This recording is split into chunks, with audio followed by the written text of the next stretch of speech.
Chers amis, Françaises, Français, j'enregistre ce message, comme vous le verrez derrière moi, depuis le viaduc de Millau.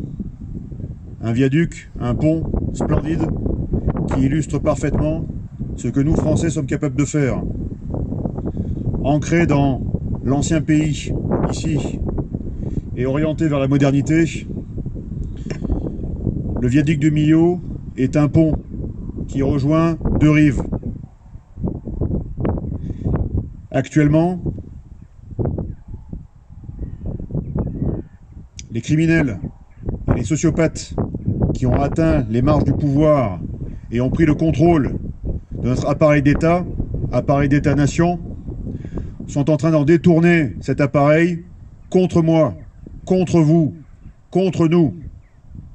Si vous ne voulez pas que ces ponts comme celui-ci derrière moi un jour soient rompus, soient détruits, et laissent un pays détruit et divisé, vous allez devoir vous lever.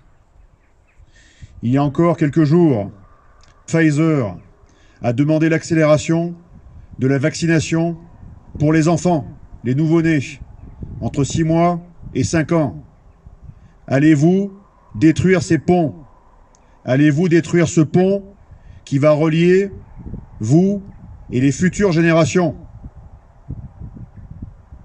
Allez-vous laisser un pays en ruine à vos enfants et vos petits-enfants qui n'ont rien demandé?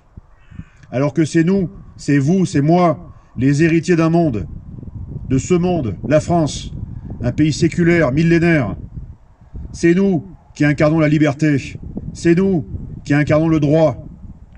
Et pour ces deux raisons, droit et liberté, nous devons nous lever.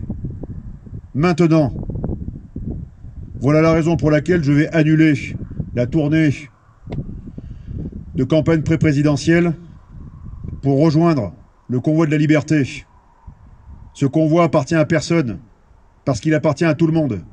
Il appartient à tous les Français, quels que soient les rêves, les aspirations, les religions, qui vivent sur cette terre et qui veulent que cette terre reste libre et que cette terre reste celle du droit. Donc si vous voulez qu'on marche vers la liberté, vers le droit, et que derrière nous obtenions enfin la vérité sur tout ce qu'on nous sert depuis 2 ans et tout ce qu'on nous sert depuis 60 ans de sujétion et de servitude, levez-vous. Levez-vous ou restez chez vous.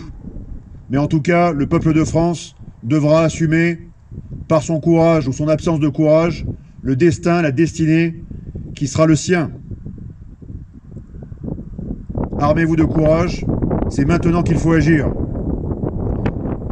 Vive la résistance et vive la France!